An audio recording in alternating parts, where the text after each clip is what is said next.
Let's talk to Tyler.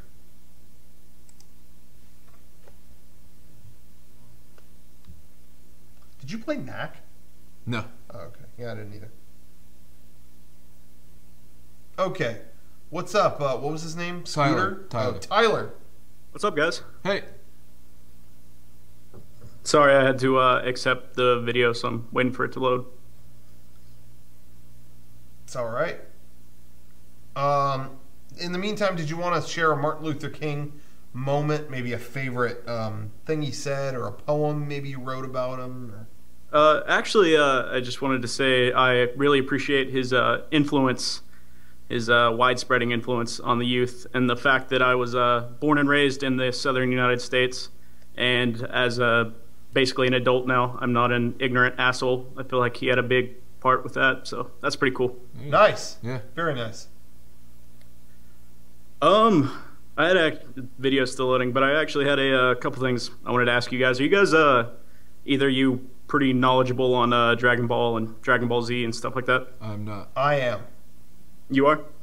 Yep. I just got done rewatching the complete Dragon Ball dub, and I completely forgot. I absolutely love that show.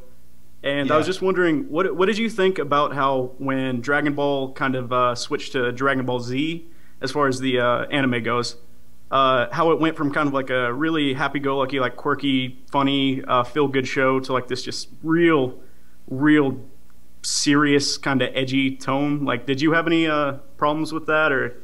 Well, no, I thought that was really cool. I saw the old Dragon Ball back in the mid-90s, and then later Z came along, and I just heard it was more like intense. I don't know. I always like stories that do that are one way and change to another.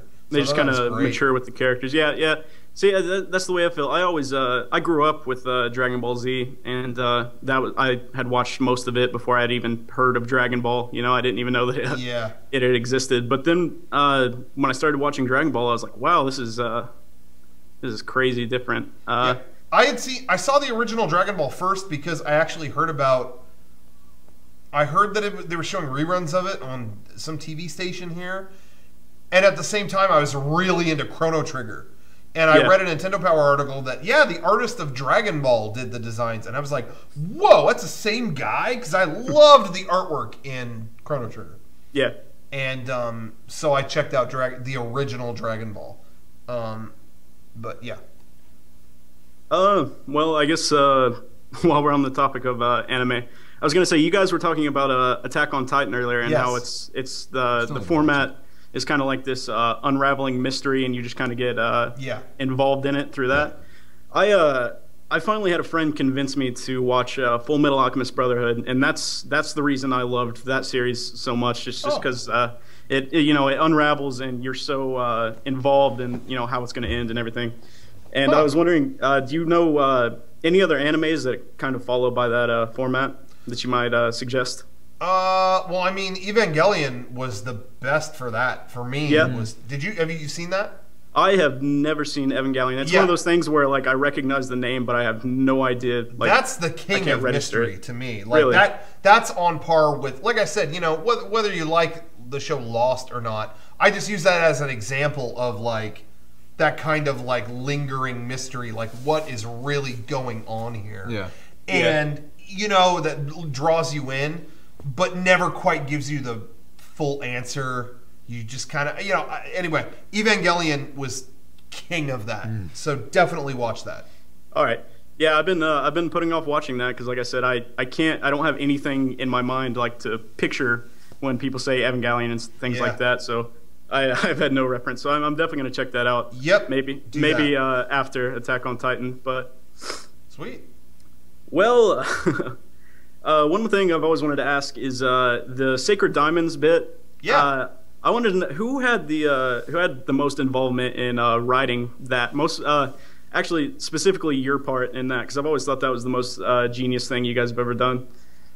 My part, like my character? Yeah. Well, that was just me. We didn't know what each of our characters was going to be. So really, it was pretty equal because we each were like, hey, let's make our own. we just all watched a bunch of bad Kickstarter videos, and that's the thing. That's the thing too. Is like a lot of people took it as like our video was saying "fuck Kickstarter." Yeah, but that's not what we meant. There are bad Kickstarters. Yeah, no. There's more of a satire on the assholes on Kickstarter. Yeah, I totally where it's like, that. Hey, I've never done this, but give me this much money and I'll figure it out. Yeah. And then they don't. Like, they take the money and run, or they, whatever. And it's sad that you still have people heavily funding things like that. Yeah. But anyway, so that's what we were making fun of, and we found a bunch of Kickstarters that were like that. Sean found, there was a guy who wanted to just write about indie records, and he wanted $250,000 to do that. It's like, what? Oh my God. Yeah. So Sean was that guy. I mean, Sean just watched him, and he wore almost the same sweater and everything. And so Sean went and did that. And then Derek watched, some other business owner talk, whatever. Yeah. And then, with me, I just, what did I watch? I watched, trying to think. There was one where, I think it was a Kickstarter for some people who wanted to make an art installation. They wanted to make some piece of art at Burning Man, and they wanted like $1 million or something. It was seriously like, and they just acted childish. I just want to build a giant fish and set it on fire and just walk away. It was terrible. So I watched that over and over and was, but they didn't know, the other guys didn't know how I was going to act. And I didn't really know how I was going to act till we turned the cameras on, and I just did that. Yeah. But that was the inspiration. That's awesome. Yes, for me it was somebody who they wanted to make art at Burning Man and they wanted to set it on fire and walk away. They specifically said walk away, and that just seemed so wasteful. So that's why I did stuff like, I just want to take the computers and throw them out the door or whatever it was. That's like getting a Kickstarter and taking all the cash you get and just lighting it on fire. Yeah, it's just stupid. Yeah, really. Yeah. You might as well not even build it. Yeah. Anyway. I think that would be a more artistic statement. All right, here's $250,000 or $500,000, whatever. Just line it up. And I'm going to dress as the Joker. Do it. Anyway. You send a message. All right. Well, one more thing I wanted to ask is I watched a lot of your panel videos you guys upload on the main site. And I was wondering, when you're up there on this panel in front of just rows and rows of people who are there to specifically see you guys and appreciate everything you've done, like, your thought process at that moment, is it something like, wow, I don't belong here, like, how do I deserve this? Or is it more like you're confident in your work and it's like, I belong here? Is it somewhere in between, Well, it's a little bit about, you have to be confident about your work to a point, I think, to get it done. So, when I'm there, I'm like, cool, it's business, great. We worked on this, so now I get to do this. Great. But there's definitely a part that thinks I'm backstage and I'm going, no one's going to come. No one's going to come. Why would anyone come? Who cares? Me and the other guys are just having fun, so why would anybody come? If we get a few rows, I'll be happy. And then when it's like, oh man, the panel room is like full, I'm like, oh, it does well me up a little bit. It's kind of like, oh man, how? That's crazy, So it's a little bit of both. You got to be confident. I don't sit there, oh my God, you guys can't. I do try to exude some confidence in it, but I do feel like, oh my God, so lucky this happened. Yeesh,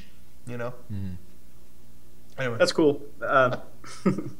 One last thing, I want to mention this. I don't know if it's really relevant to anything you guys are interested in, but growing up, I always had this Native American friend, and he would always say that his dad was in a movie, or his dad was a movie star, and we never really believed him until we got up to about 6th or 7th grade, and people started coming to school and saying, like, have you seen Lonesome Dove? Like the TV miniseries movie and stuff.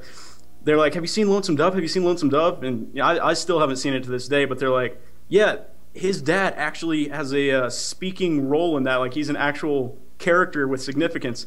And like, no way. And so go on IMDb, and I look at this, and I'm thinking, no way, no way. But I look up his name, and he's really there. He plays like an Indian chief in Lonesome Dove. No kidding. Really?